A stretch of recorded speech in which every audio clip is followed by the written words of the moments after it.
দারুণ কিছু সূত্র বেরিয়ে আসলো। আমরা হয়তো জানতাম, তারপরও আজকে আবার পূর্ব আলোচনা হওয়ার কারণে আমরা কিন্তু নতুন করে আবার অ্যাশারকে আবিষ্কার করলাম। ধন্য, সত্যি আমরা অ্যাশারের সম্পর্কে যতই শুনি ততটাই আমরা মুগ্ধ এবং আপ্লুত হই, কারণ তিনি একজন ভিশনারি মানুষ। সেটা কিন্তু আমরা প্রতি ক্ষেত্রে তার প্রতিটা কাজে আমরা অনুভব করি এবং সেটার প্রমাণও আমরা পাই। তিনি যে একজন ভিশনারি মানুষ তার প্রতিশ্রুতিতেই আমরা কিন্তু বুঝতে পারি। তিনি যেমন শিক্ষা এবং শিক্ষিত হয়েছেন, তার পাশাপাশি তার যেমন সৃষ্টিকর্তার প্রতি তার বিশ্বাস, তার সাথে আছেন তার মা। গর্ভধারিণী মা যে আশীর্বাদ করেন, সেই আশীর্বাদে যদি কোনো সন্তান এগিয়ে যান, আমার দিক থেকে আমি বলবো সে যে কাজেই যাক তার সাকসেস অনিবার্য।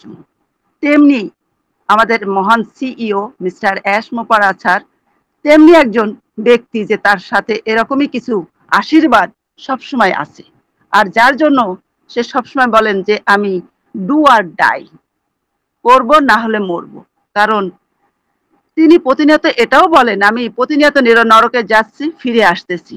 কেন? তার সেই সৎ সাহসিকতা এবং মানসিকতা শক্তি আছে দেখেই কিন্তু তিনি এই শব্দগুলো বলেও কিন্তু তিনি কাজ করে যাচ্ছেন।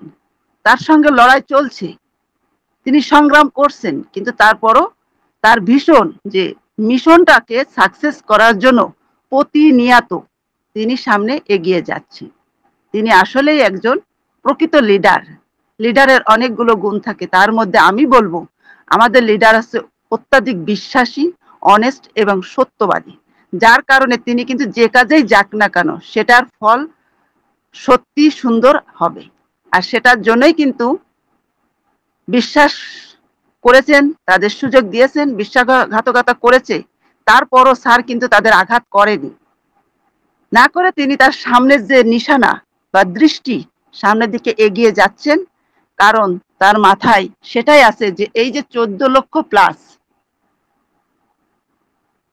ব্যক্তিদের যে লাইফ সেন্স, যে প্রতিশ্রুতিটা তিনি দিয়েছেন বা চিন্তা করেছেন, তার সাথে আরো কত শত, সেগুলো ভেবে কিন্তু প্রতিনিয়ত তার রাস্তা যতটা কাটা হোক না কেন তিনি সেই কাটা ভেদ করেও সামনে এগিয়ে যাচ্ছেন। এটাই হচ্ছে তার মিশন।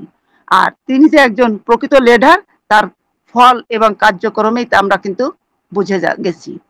তিনি যেমন শিক্ষা গ্রহণ করেছেন তেমনি কিন্তু মানবিক দৃষ্টিটাও তার অনেক বেশি, যার কারণে প্রধান প্রোডাক্টটাকেই কিন্তু রেখেছেন ওবলাস। ওবলাসটা কিন্তু সবাই আমরা করি, কিন্তু কখন যখন সাকসেস হয়ে যায়, অতিরিক্ত আমাদের ভাতটা যখন ভরে পড়ে যায় তখন কিন্তু আমরা এই চিন্তাটা করি। আর আমাদের স্যারের যে তিনি এমনই লিডার যে তিনি শুরু থেকেই এরকমই চিন্তাধারা নিয়ে সামনে এগিয়ে যাচ্ছেন, আর তেমনি কিছু মানুষকে বেছে নিয়েছেন এবং সুযোগ দিয়েছেন। ধন্যবাদ ম্যাম।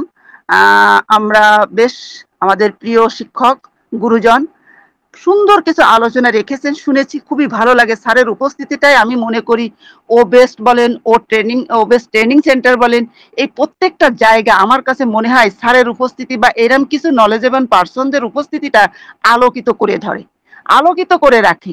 সেই জায়গা থেকে আমি প্রত্যেককে সম্মান করি, শ্রদ্ধা করি, আর সেই জায়গা থেকে আমরা কিন্তু তাদের সাথে পাশে থেকে যে মনোবলটা পাই, এটা সত্যি বড় পাওয়া। ধন্যবাদ স্যার, সবাই ভালো থাকবেন, সুস্থ থাকবেন। আমি আমার বক্তব্য এখানে সমাপ্ত করছি। Over to Shefali Rani ma'am. Thank you. অসম্ভব সুন্দর কথাবার্তা, অসম্ভব সুন্দর আচরণ, সুন্দর সুন্দর। Excellent excellent excellent. Thank you so much Shikha Biswas ম্যামকে। অসাধারণ ম্যাম আপনার বক্তব্য। দেখেন আমরা এই যে এটা জানা বোঝার শিখা, আমাদের যে টপিকের মাঝে আলোচনা করা, সেই জায়গাটা দেখেন আমরা কিন্তু প্রত্যেকেই এখানে যারা আছি আমরা পার্টিসিপেন্ট, আমরা কিন্তু প্রত্যেকেই সেই জায়গাটা কিন্তু খুব সুন্দরভাবে আনন্দ উপভোগ করতেছি। একই প্ল্যাটফর্মে আছি এবং একই ছাতার নিচে আছি। থ্যাংক ইউ, অসংখ্য ধন্যবাদ ম্যাম আপনাকে। এখন আমি ডেকে নিচ্ছি আমাদের